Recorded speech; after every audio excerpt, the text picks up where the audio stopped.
राम राम दोस्तों आपने भविष्य मालिका का नाम सुना होगा। आज के लिए काफ़ी ज़ोरों शोरों से चारों तरफ आपको सुनाई दे रहा होगा।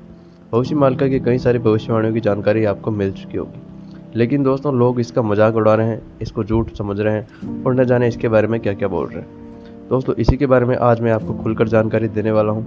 आपके सामने ये रखने वाला हूँ कि ये जो भविष्यवाणियाँ हैं जिन पर आप हंस रहे हैं बस सत्य साबित हो रही है, और इसके कई सारे सबूत मैं आज आपके सामने पेश करने वाला हूँ। दोस्तों यह पार्ट 2 है।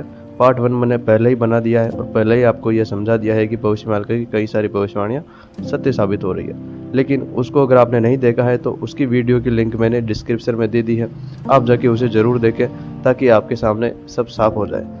दोस्तों आज इस वीडियो में श्री अच्युतानंद दास जी की भविष्यवाणियों को सबूतों के साथ जानते हैं और उनसे कैसे बचना है इसके बारे में जानते हैं। तो चलिए शुरू करते हैं सब कुछ।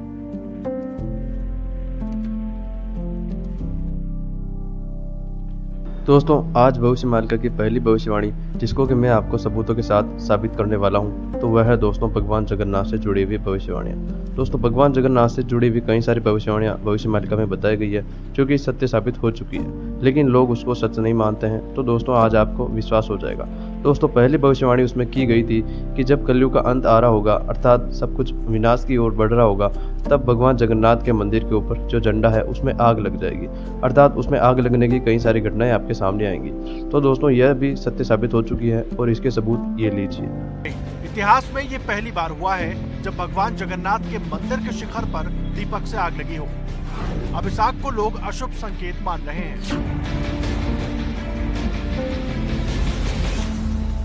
इतना ही नहीं दोस्तों, और भी कई सारी भविष्यवाणियां हैं जिसमें कि मंदिर में अस्त व्यस्तता फैलेगी और अभी महाप्रसाद में वहां पर 40 चूहे पाए गए थे दोस्तों। तो यह दोस्तों बिल्कुल मंदिर की बात है। इसके अलावा पुरी में समुद्र में महिला का शव मिलना, पुरी के जगन्नाथ मंदिर में रसोई भंडार में आग लगना और महाप्रसाद के बर्तन खराब हो जाना, दोस्तों यह कोई आम जानकारी नहीं है। और सबसे अहम बात तो कि वहाँ पे मंदिर के झंडे के ऊपर किसी पक्षी का बैठना। दोस्तों यह इतिहास में पहली बार हुआ है, जैसे कि इतिहास में पहली बार ही आग लगने की घटना हुई थी। इतना ही नहीं दोस्तों, जैसे भगवान जगन्नाथ के मंदिर के ध्वजा पर आग लगी थी, वैसे ही द्वारिका में भी श्री कृष्ण भगवान जी के मंदिर पर आग लगी है, और वह आग बिल्कुल आम आग नहीं है क्योंकि वहाँ पर बिजली गिरी है। तो दोस्तों ये सभी जो घटनाएं हैं ये कोई आम घटनाएं नहीं है। और चलो ये हो भी गई तो ये भविष्य मालिका में 500 से 600 साल पहले कैसे लिखी गई, तो दोस्तों आपको यह विश्वास तो करना ही होगा। आगे बहुत सारी जानकारी है और जो मैंने आपको कहा था कि पार्ट 1 उसको देखना ना भूलें ताकि आपका विश्वास और ज़्यादा बढ़ जाए। दोस्तों इतना ही नहीं, भविष्य मालिका जिनको कि श्री अच्युतानंद दास जी ने लिखी थी, उनकी 15वीं पीढ़ी के वंशज आज भी जीवित हैं। उन्होंने कहा है कि जब भविष्य मालिका में लिखा गया था कि 1999 अर्थात 1999 में उड़ीसा में एक चक्रवात आएगा, जब वहाँ पे राजा होंगे श्री गगन जी, और श्री गगन जी वहाँ पे 1999 में राजा बने और फिर वहाँ पे चक्रवात आया। दोस्तों उसी तरीके से अभी के लिए श्री दिव्य सिंह जी जो कि राजा हैं, उनका नाम भी भविष्य मालिका में लिखा गया है। तो दोस्तों अभी वही राजा हैं, तो मतलब कि अब वो सब समय आने वाला है जो कि अब तक आपको बताया जा चुका है। तो दोस्तों अब जानते हैं आगे वाली भविष्यवाणी को। तो एक महत्वपूर्ण बात जो कि भविष्य मालिका में यह बताई गई है कि भगवान जगन्नाथ के मंदिर से जुड़े हुए 9 ऐसे तरीके हैं जिनसे आप पता लगा सकते हैं कि कलयुग का महाविनाश अब होने वाला है। दोस्तों उनमें से जो 7 लक्षण हैं वह अब तक पूरे हो चुके हैं, और जैसे ही वह 7 लक्षण पूरे हुए थे पूरी दुनिया ने कोरोना महामारी का प्रकोप झेला। दोस्तों जैसे ही वह 9 पूरे लक्षण पूरे हो जाएंगे तो दोस्तों पुरी का मंदिर जो कि जगन्नाथ मंदिर है वह पूरी तरफ से डूब जाएगा, उसकी 22वीं सीढ़ी तक पानी आ जाएगा। यह भी भविष्य मालिका में लिखा गया है। तो दोस्तों मैं आपको बता दूं कि 2024 के बाद यह घटना कभी भी हो सकती है। अनुमानित भविष्य मालिका के अनुसार यह 2026 में होने वाली है या फिर 2027 में, परंतु दोस्तों यह जल्दी होने वाली है। तो दोस्तों भविष्य मालिका को आगे और सच साबित करते हैं, देखते हैं कि आगे की भविष्यवाणी क्या है। दोस्तों अब जो भविष्य मालिका की अगली भविष्यवाणी मैं आपको बताने जा रहा हूँ वह बिल्कुल असामान्य भविष्यवाणी है दोस्तों, और उस पर विश्वास करना थोड़ा मुश्किल है, लेकिन जो मैं आपको सबूत बताऊंगा उससे शायद आप विश्वास कर लें कि इंसान इंसानों का मांस खाना शुरू कर देगा। जी हाँ दोस्तों, यह भविष्य मालिका की भविष्यवाणी भी सत्य साबित हो रही है, क्योंकि हाल ही में मिस्र में एक महिला ने अपने 5 वर्षीय बेटे का सिर खा लिया है। कोर्ट ने तो उसे पागल भी घोषित कर दिया है दोस्तों। इसके अलावा दोस्तों जब गूगल पर यह सर्च किया गया तो पाया कि लाइबेरिया और कांगो में अनेक ऐसी घटनाएं सामने आई हैं जब इंसानों ने अपने ही इंसानों का मांस खाना शुरू कर दिया है। दोस्तों यह मांस खाने वाली जनजाति कोरवाई जनजाति है जो कि प्रशांत महासागर क्षेत्र में एक स्वतंत्र राष्ट्र पापुआ न्यू गिनी पर निवास करती है। दोस्तों एक रिपोर्ट के अनुसार यह दावा किया गया है कि इस दुनिया में लगभग 8 ऐसे स्थान हैं जहां पर कि इंसानों का मांस खाया जाता है। और दोस्तों जेफरी डामर, शायद आपको याद होगा कि इनको भी इंसानों को मारकर मांस खाने के जुर्म में गिरफ्तार किया था या फिर इनको पागल घोषित कर दिया गया था। तो दोस्तों जैसे जैसे अकाल और भुखमरी का दौर यहाँ पर बढ़ेगा तो यह सब जानकारियाँ आपके लिए बिल्कुल अहम हो जाएगी, जो कि मैंने पार्ट 1 में भी बताया है। तो दोस्तों एक बार आप उसको अवश्य देखें क्योंकि बाकी जानकारी आपको वहीं मिलेगी।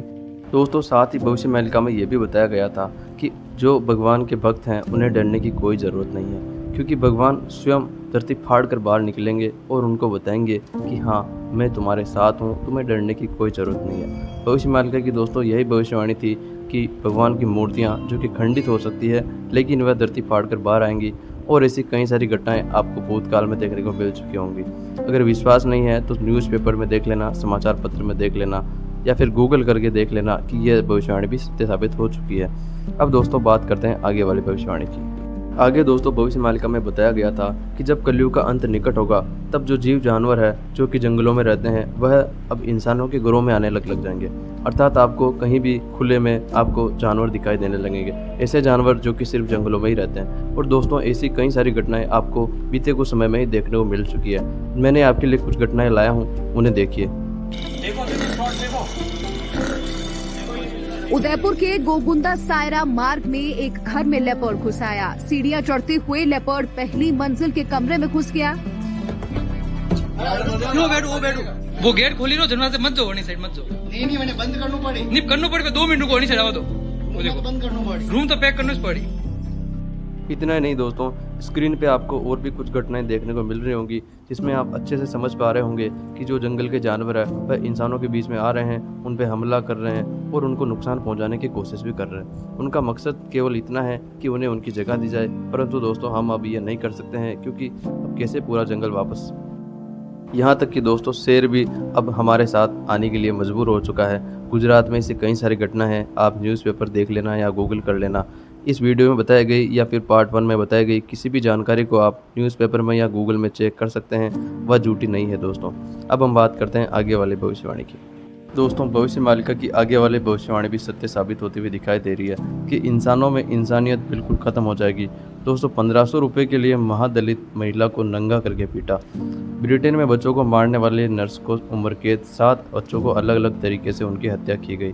दोस्तों मणिपुर में जो महिलाओं के साथ दुष्कर्म करके उनका वीडियो वायरल करना, और हाल ही में मध्य प्रदेश में एक ऑटो चालक द्वारा एक नाबालिग का बलात्कार करना। दोस्तों गूगल की एक रिपोर्ट के अनुसार मैं आपको बताता हूं कि हमारे देश में कितने बलात्कार हुए हैं। साल 2020 में बलात्कार हुए हैं 1236, 2021 में 1681, 2022 में 1710। दोस्तों यह हम इंसानों के लिए बहुत ही शर्म की बात है। इतना ही नहीं दोस्तों, नेशनल क्राइम रिकॉर्ड ब्यूरो ने तो यह बताया है कि देश में लगभग रोज़ 86 रेप हो रहे हैं, और 2021 में तो कुल 31,677 मामले रेप के सामने आए हैं, जिसमें कि नाबालिग के साथ रेप करना और बालिग के साथ रेप करना, अर्थात किसी भी लड़की को हैवान नहीं छोड़ रहे हैं दोस्तों। तो भविष्य मालिका की यह भविष्यवाणी भी दोस्तों सत्य साबित होती हुई दिखाई दे रही है, और न जाने ऐसी कितनी घटनाएं हैं जो आपको यह स्पष्ट रूप से बताती है कि इस देश में, इस दुनिया में इंसानियत अब बहुत कम बची है। केवल वही इंसानियत को मतलब सहन कर पा रहे हैं या फिर दिखा पा रहे हैं जो कि भगवान से जुड़े हुए हैं, अच्छे कर्म कर रहे हैं। बाकी दोस्तों अब कलयुग में इंसानियत नाम का कोई चीज़ नहीं है। इतना ही नहीं दोस्तों, जो कि भविष्य मालिका में बताया गया था कि धरती के छोर पर एक समय तो बहुत ज़्यादा बारिश हो जाएगी, किसी छोर पर बहुत ज़्यादा सूखा पड़ जाएगा, तो कहीं कहीं समुद्र का स्तर बढ़ने लग जाएगा। और दोस्तों फिलहाल ये तीनों ही घटनाएं एक साथ देखने को मिल रही है। ब्राज़ील के अमेजन इलाके में ऐतिहासिक सूखा पड़ा है। यहाँ पर वैज्ञानिकों ने कहा है कि यह बिल्कुल भी असामान्य है, अर्थात ये पहले कभी देखा ही नहीं गया है। दोस्तों वहाँ पर इस असामान्य सूखे से अमेजन की जो झील है वह सूख रही है, और वहाँ पर लगभग 100 डॉल्फिनों की मौत हो चुकी है इस सूखे के कारण, क्योंकि दोस्तों जल का तापमान बहुत ज़्यादा बढ़ गया है। वहीं न्यूयॉर्क में तेज़ बारिश हो रही है, और बाढ़ इतना तेज़ है कि 3 घंटे में इतनी बारिश हुई जितने की वहाँ पर 1 महीने में भी नहीं होती थी। तो दोस्तों इनके अलावा भी कई सारी भविष्यवाणियाँ हैं जो कि वर्तमान में और बीते कुछ समय में सत्य साबित हो चुकी है। और दोस्तों मैं आपको बता दूं कि इस महाविनाश से आपको किस प्रकार से बचना है, इसकी जानकारी भी मैंने पहले ही यूट्यूब पर अपलोड कर दी है। दोस्तों अगर आपने वह वीडियो नहीं देखा है तो उसकी लिंक मैं डिस्क्रिप्शन में दे रहा हूँ, जैसे कि मैंने पार्ट 1 की लिंक भी डिस्क्रिप्शन में दे दी है। दोस्तों ये दोनों वीडियो आप ज़रूर देखें, क्योंकि इससे आपका जीवन शायद थोड़ा अच्छा हो जाए और आपका जीवन एक नई दिशा में चलने लगे। तो दोस्तों आज के लिए बस इतना ही, जल्दी मिलते हैं ऐसी एक और नई वीडियो के साथ। तब तक के लिए खुश रहें। और दोस्तों अगर आपको यह वीडियो पसंद आई है तो चैनल को सब्सक्राइब कर लें, ताकि आने वाली वीडियो की आपको जानकारी सबसे पहले मिल सके। वीडियो को लाइक करना ना भूलें, क्योंकि अगर आपको ये पसंद आया है तो लाइक तो करना ही पड़ेगा। चलिए ठीक है, जय सिया राम।